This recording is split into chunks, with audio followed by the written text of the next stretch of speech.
제7장 면역 마지막 시간입니다. 이식 면역에 대해서 간단히 살펴보도록 하겠습니다. 이식 조직에 대한 면역 반응을 살펴보기 전에 우선 이식과 관련된 용어 몇 가지 하고요. 이식이 어떻게 구분되는지 알아보도록 하겠습니다. 이식은 트랜스플란테이션이라고 합니다.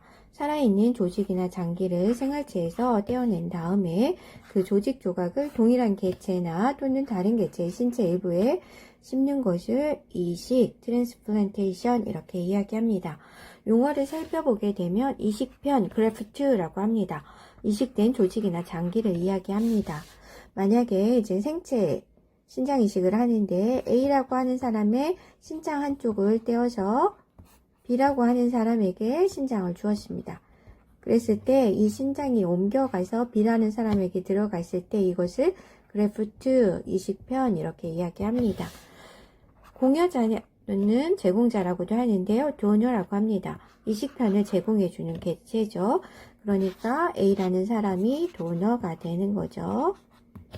수혜자 또는 수용자라고도 하는데요. 레시피언트라고 합니다. 이식을 받는 개체를 이야기하니까 여기서는 B라는 사람이 레시피언트가 되겠죠.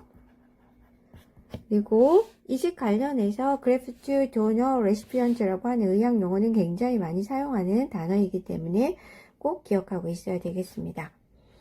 두 번째 이식 구분을 살펴보게 되면 먼저 이종 이식이 있습니다. 헤테로그래프트라고 하고요. 이종 이식은 다른 종 간의 이식입니다. 그래서 공여자와 수용자가 다른 개체죠. 공여자가 돼지 판막 같은 거 있을 수 있어요.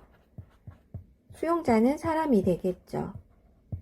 사람이 가지고 있는 항원 HLA, 사람 백혈구 항원이죠. 사람끼리도 이게 적합해야지만 거부 반응이 잘 일어나지 않는다 그랬죠.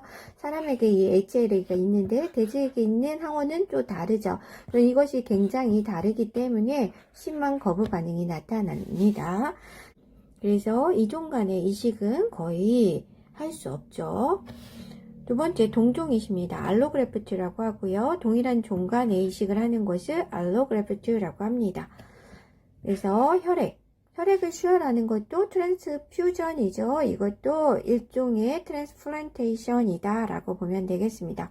그래서 헌혈하는 사람은 도너가 되고 수혈을 받는 사람은 레시피언트가 된다라고 생각하면 되겠습니다. 골수 이식도 하고요. 각막도 이식하죠. 그리고 신장이나 간, 심장, 폐 등과 같은 장기 등을 이식할 수 있습니다. 세 번째는 자가이식입니다. 오토그래프트라고 하고요. 말 그대로 자기 인체 내에서 무엇인가를 떼서 자기 인체 내에 다시 이식하는구나 이렇게 생각할 수 있겠죠. 동일한 개체 내에서 이루어지는 이식을 얘기를 합니다.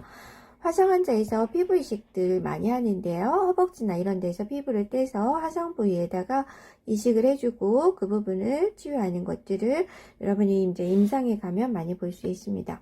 혈관 이식도 많이 합니다. 심근경색 환자에서 심근 부위에 혈액을 공급해주기 위해서 관상동맥 우회로 수술이라고 하는 것을 하거든요. 캐비지라고 읽는데요. 관상동맥 우회수를 할 때 자신의 혈관 중에서 복제정맥이나 내흉동맥, 요골동맥 같은 것을 떼서 붙여주는 수술을 할 수 있습니다. 뼈이식도 많이 하고요. 자기 조직을 이용하기 때문에 항원으로 인식하지 않죠. 그래서 이식 성공률이 가장 높습니다. 우리가 임상에서 많이 하는 동종이식 알로그래프트를 보게 되면 가장 흔히 하는 것이 수혈이죠. 트랜스퓨전입니다. 가장 흔한 이식 유형이라고 볼 수 있고요. 과다한 출혈이나 빈혈 같은 것들이 있을 때 ABO, RHD라고 하는 적합성과 교차 검사를 하고 항체 선별 검사를 실시할 수 있습니다. 여러분 이런 거 나중에 수혈할 때 반드시 해야 되는 검사이기 때문에 기억하고 있으면 좋겠죠. 그리고 교차 검사는 크로스 매칭이라고 합니다. 그래서 헌혈을 받고자 하는 사람과 수혈을 받는 사람과 헌혈자의 혈액을 섞어보고 용혈 반응이 일어나지 않는지 확인을 하는 과정이라고 볼 수 있습니다. 두 번째로 각막 이식도 많이 하는데요. 코니얼 트랜스플란테이션이라고 합니다. 각막 변성에 의한 시각장애 있을 때 이러한 사람들의 시력 회복을 위해서 각막 이식을 할 수 있습니다. 그리고 각막 같은 경우는 내사자가 아니고 사망한 이후에도 보통 한 12시간까지는 각막을 떼서 이식을 할 수 있습니다. 사체에서도 뗄 수 있다는 거 기억하고 있어야 되겠고요. 보통 4만씩 기증을 많이 받습니다. 사망 후 2시간에서 4시간 이내가 좋지만 냉동을 하는 경우에는 12시간까지도 사용을 할 수 있습니다. 세 번째는 신장 이식입니다. 뇌날 트랜스플란테이션이라고 하고 RT 이렇게 많이 씁니다. 만성 신부전 환자에서 콩팥 기능을 하지 못해서 인체의 노폐물을 걸러내지 못하고 요독증이 발생을 하게 되면 이식을 할 수 있는데요. 신장 이식 같은 경우는 2개가 있기 때문에 살아있는 사람에서 하는 생체 신장 이식도 굉장히 많이 하고요. 그리고 뇌사자에서 할 수도 있고요.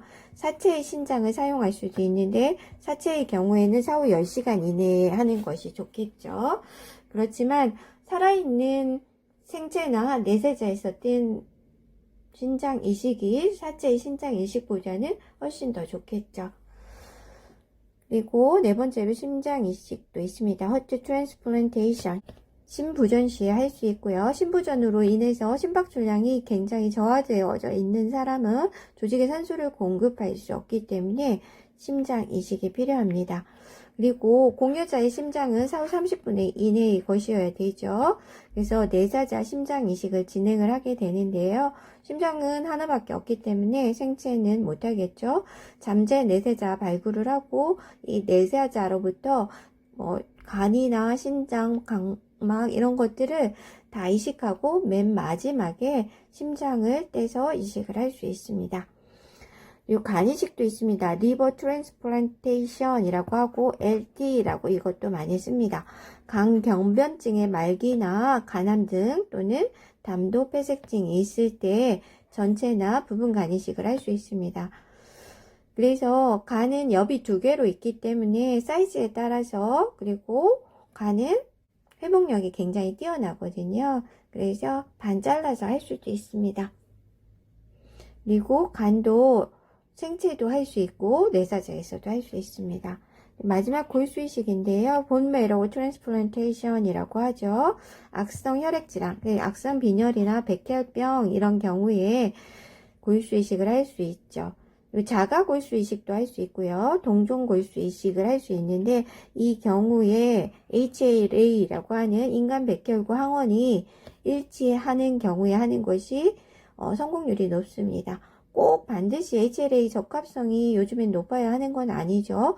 왜냐하면 이것에 대해서 항체 생성하는 것을 일어나지 않게 하는 약품들이 있습니다. 이런 걸 사용하고선 할 수도 있기는 하지만 그래도 이 HLA 인간 백혈구 항원이 적합해야지만 이식 성공률이 높다는 거 기억하고 있어야 됩니다.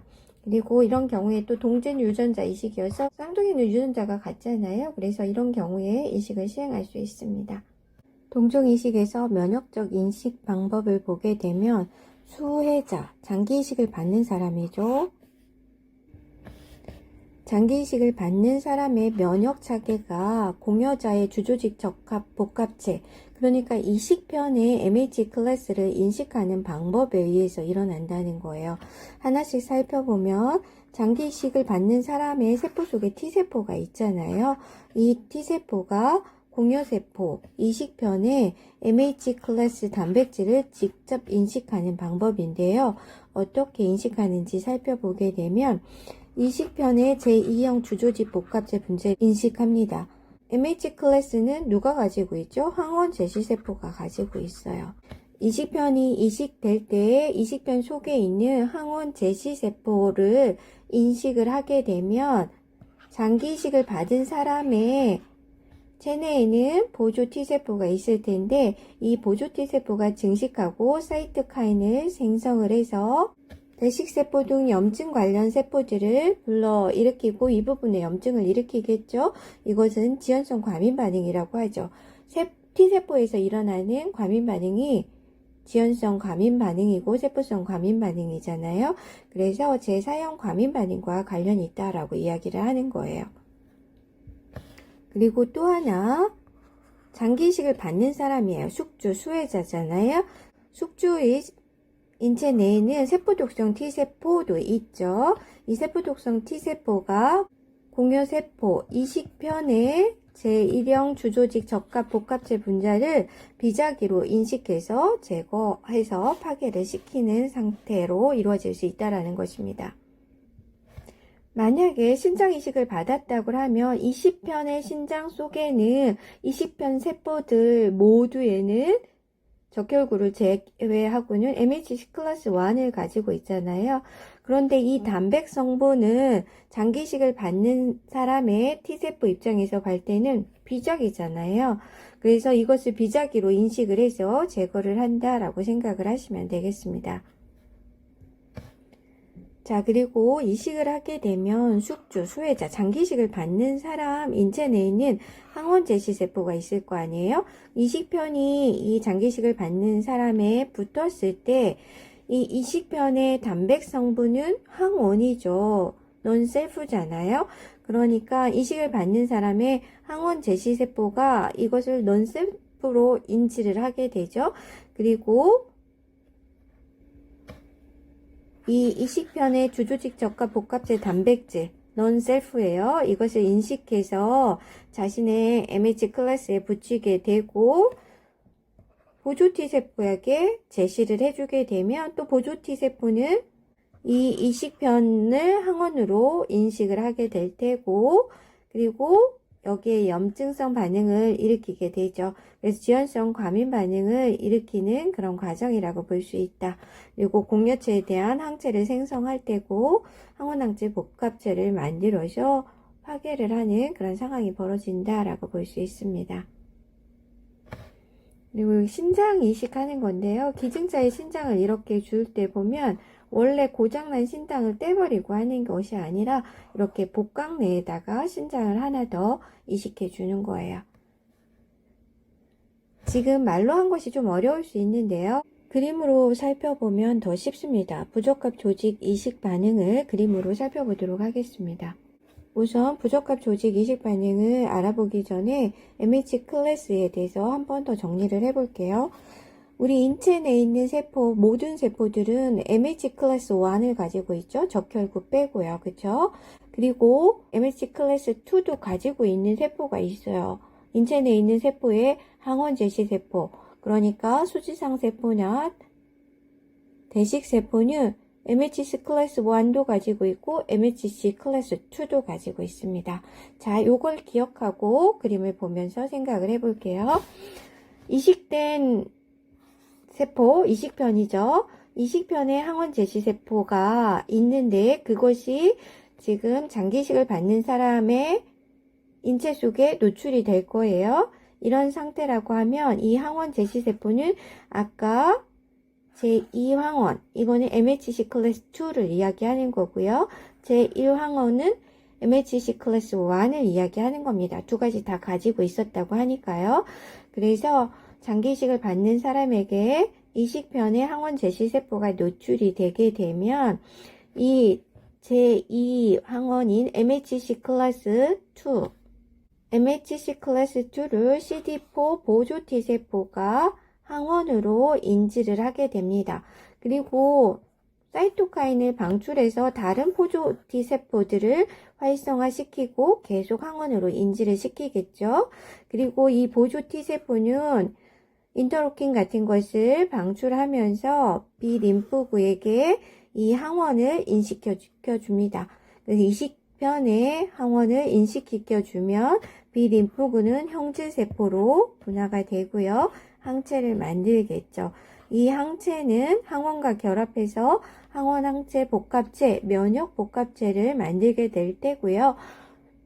세포 외액인 혈액 속에 있잖아요. 그래서 이 혈액 속에 있는 것이 이렇게 신장의 혈관 속에서 혈관 내피세포에 달라붙게 될 거고 여기에 보체가 반응을 하면서 염증 세포들을 불러들이게 되고 염증을 일으키게 되고 파괴를 시키게 될 것입니다. 이렇게 일어나는 게 뭐예요? 제3형 과민 반응이죠. 또 하나는 보조 T세포는 세포 독성 T세포에게 또 연락을 하죠. 사이토카인을 통해서. 그리고 또 항원 제시세포 주변에 있었던 사이토톡신 T세포, 그러니까 숙주세포의 CD8 세포는 이 MHC 클래스 1을 항원으로 인식하고 이것을 제거하기 시작합니다. 그리고 이러한 반응은 세포성 반응으로서 지연형으로 일어나죠. 그래서 이거는 제4유형 과민 반응으로 일어날 수 있다라고 볼 수 있습니다. 그리고 이렇게 활성화된 CD8 세포 독성 T세포 같은 것들은 이식편에 있는 신세뇨간의 세포들도 MHC 클래스를 가지고 있을 거 아니에요? MHC 클래스 1을 다 갖고 있겠죠. 그러면 그것을 항원으로 인지하고 손상을 시키게 됩니다. 그리고 이렇게 손상을 시키게 되면 여기에 대식세포 같은 염증세포들이 와서 탐식작용을 하면서 더 손상이 커질 수 있게 되는 것이다. 그러면 이식편은 계속 손상이 되고 개세가 일어나면서 이식 거부 반응이 일어나는 것이라고 생각하면 되겠습니다. 이식 면역이 성공하기 위해서는 조직 적합 항원계라고 하는 것이 매우 중요합니다. 조직 적합 항원계는 주조직 적합 항원하고 부조직 적합 항원, A부식 혈액형 등이 있는데요. 동종이식, 알로그래프트를 성공하기 위해서 가장 중요한 것은 이러한 조직 적합 항원계가 일치해야 되고요. 특히나 주요 조직 적합 항원이 일치해야지 됩니다. 사람에서 주조직 적합 항원 또는 주요 조직 적합 항원이라고 하는 인간 백혈구 항원이 있는데요. 휴먼 류코사이트 안티젠이라고 하죠. 약어로 HLA라고 씁니다. 꼭 기억하고 있어야 되겠습니다. 이것이 일치해야지만 이식 면역이 성공할 가능성이 높다라고 보면 되겠습니다. 이 HLA는 인간의 6번 염색체의 주조직 적합 복합체 항원입니다. 이식 조직에 대한 거부 반응을 촉진하는 핵심적인 면역 분자다라고 하는 거 기억하고 있어야 되겠고요. 그래서 이식을 받는 수혜자와 이식을 주는 공여자의 이 인간 백혈구 항원인 HLA 일치율이 높을수록 이식편의 생존율이 높고 거부 반응이 일어나지 않습니다. 그런데 이러한 HLA는 쌍둥이를 제외하고는 인간 백혈구 항원 일치율이 굉장히 낮습니다.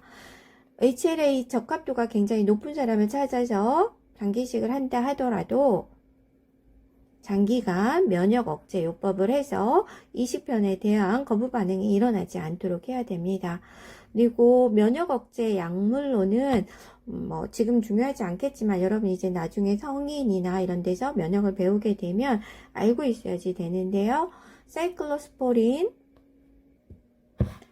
타클로리무스, 스테로이드 같은 것들이 면역 억제제로 사용을 하게 됩니다. 그래서 이식을 하신 분들은 이런 약물을 드시게 되겠구나 이렇게 생각해 볼 수 있습니다. 그런데 문제는 면역을 억제하잖아요. 그거는 T세포, B세포 이런 것들이 활성화되는 것을 저하시키는 거예요. 왜냐하면 이식편에 대해서 거부 반응을 앞에서 살펴본 것처럼 일으키고 이식편의 염증을 일으켜서 이식편 세포를 손상시키면 기능을 하지 못하기 때문에 이런 작동이 되지 않도록 하죠. 그런데 이렇게 약물을 먹게 되면 그 부분에만 면역을 억제하는 것이 아니라 인체 전반의 면역을 억제하게 되겠죠. 그래서 장기적으로 면역 억제 요법을 시행을 하게 되면 면역 반응이 잘 일어나지 않기 때문에 감염이 잘 일어나겠죠. 그래서 이식 면역 앞에서 다 설명했었던 거예요. 이식 거부 반응을 일으키는 기전이라고 볼 수 있는데 T세포 매개 반응과 항체 매개 반응 두 가지가 일어나는 거 앞에 이 그림을 설명하면서 설명을 했었죠.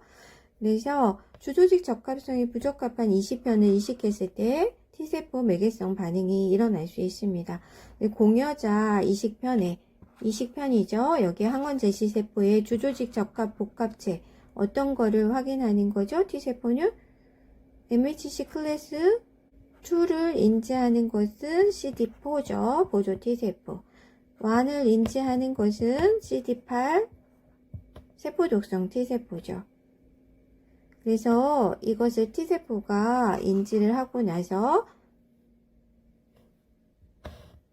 보조 T세포는 다시 CD8인 세포독성 T세포를 활성화시킬 테고, 세포독성 T세포는 이식편에 있는 MHC 클래스 1을 인식을 해서 제거를 하고 파괴를 시키겠죠. 그래서 거부 반응이 일어나는데 이 과정은 좀 지연되어서 일어날 수 있는 지연성 세포성 반응이다. 그래서 제4유형 과민 반응과 관련되어져 있다. 이렇게 볼 수 있습니다. 그리고 CD8은 수혜자의 보조 T세포죠. 그래서 공여체 항원 제시세포이죠. 항원 제시세포는 MHC 클래스 1과 2를 다 가지고 있기 때문에 이러한 공여체에 MHC 클래스 2 분자를 인식을 하게 되고요. 인식을 하게 돼서 활성화가 되면 B세포를 활성화시키죠. 그러면 형질세포가 될 테고요. 형질세포는 항체를 생성을 하게 되고, 항체가 생성이 되면 이식변에 항원을 비자기로 인식을 해서 항원 항체 복합체를 만들어내고, 각종 사이토카인을 만들어내고 보체와 결합된 다음에 사이토카인을 방출하면서 대식세포들을 활성화시키고, 그리고 신세뇨간에서 염증 반응이 일어나면서 조직을 손상시킨다 라고 이야기를 하였습니다.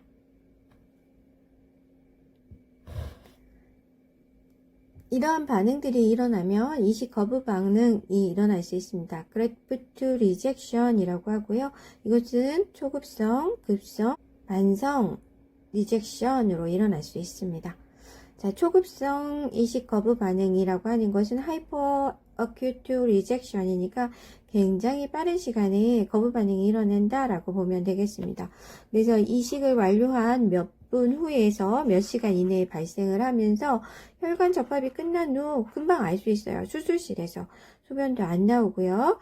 그리고 이 이식한 신장이 혈액이 잘 돌지 않으면서 색깔이 변하는 것을 수술하는 사람들은 금방 볼 수 있습니다. 이런 경우에 초급성 거부 반응이라고 볼 수 있고요. 그리고 몇 시간 내에 발생을 한다는 것은 수술하고 중환자실에 나왔는데 이식 부위가 발열이 되거나 통증이 발생을 하고, 그리고 수술실에 봤을 때 신장이 파랗게 되고 흐물흐물해지면서 혈로가 배출되거나 요배출이 나지 않는다라고 하는 것은 이식된 콩팥이 기능을 하지 못하고 있구나, 이렇게 볼 수 있다는 거죠. 이때 이제 염증 반응이 일어나면서 혈관이 충혈이 되고 신혈관 내에 섬유수성 혈전 등이 생기면서 피가 통하지 않고 화열이 발생을 합니다. 그래서 피가 오지 않기 때문에 이식편은 백색 이식편 상태가 된다고 하고요. 공유자 20편에 대한 수혜자의 항인간 백혈구 항원 항체에 의해서 매개되는데, 이것은 이식장기의 실질세포나 혈관 내피세포 세포막에서 일어나기 때문에 제2형 과민반응이라고 볼 수 있습니다. 항체에 의해서 일어나는 것이기 때문에 체액성 면역이라고 하는 거고요. 이식장기 실질세포나 혈관 내피세포를 공격하고 매우 심각한 상태고 즉시 이식장기를 제거해야지 됩니다. 두 번째는 급성 이식 거부 반응입니다. 어큐트 리젝션이라고 하고요.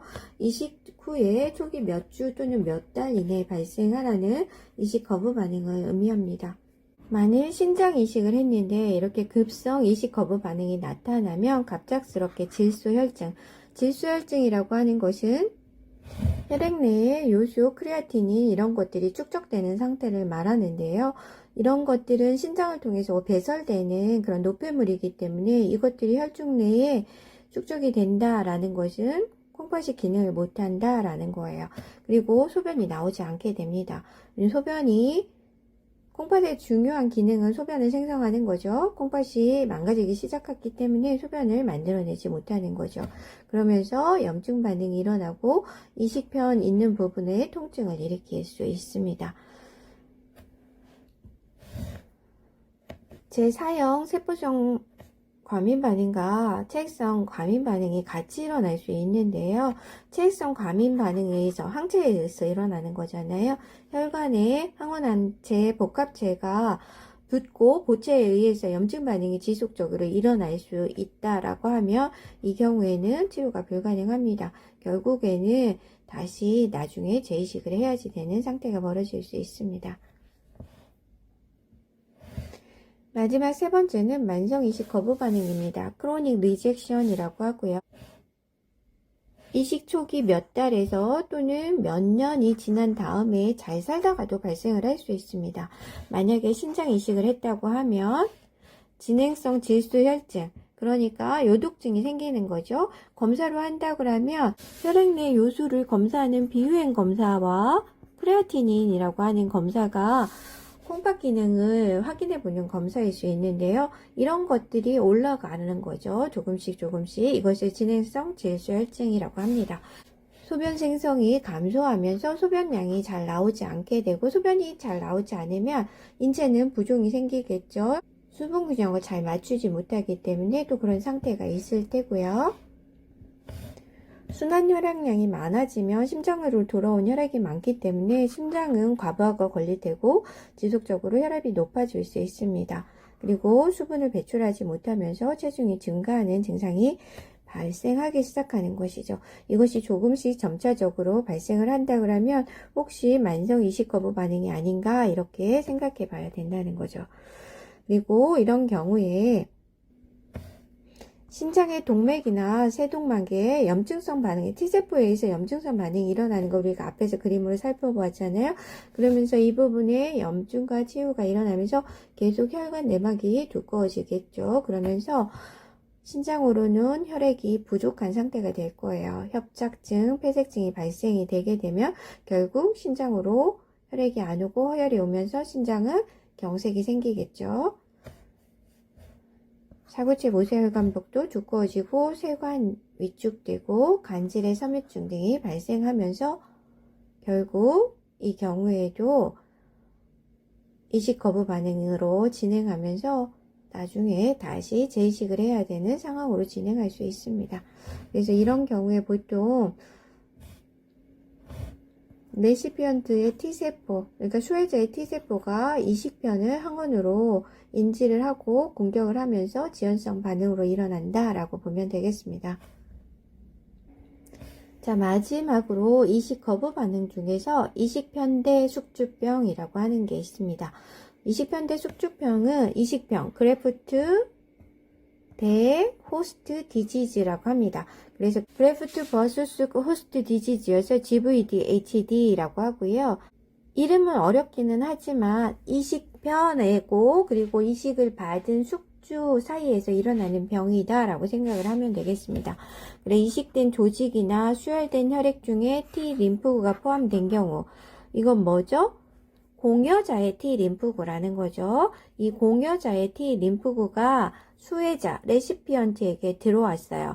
그런데 이 수혜자의 면역이 저하되어져 있을 때 이 수혜자 인체 내에서 공여자의 T 림프구가 착생하여 사는 거예요.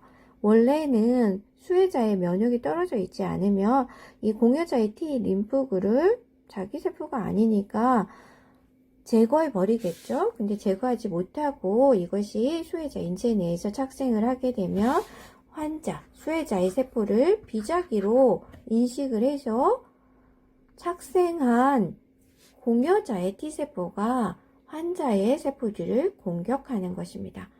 세포성 면역으로서 일어나죠. 이것도 T세포에서 일어나는 거니까, 그러니까 천천히 진행될 거라고 볼 수 있습니다.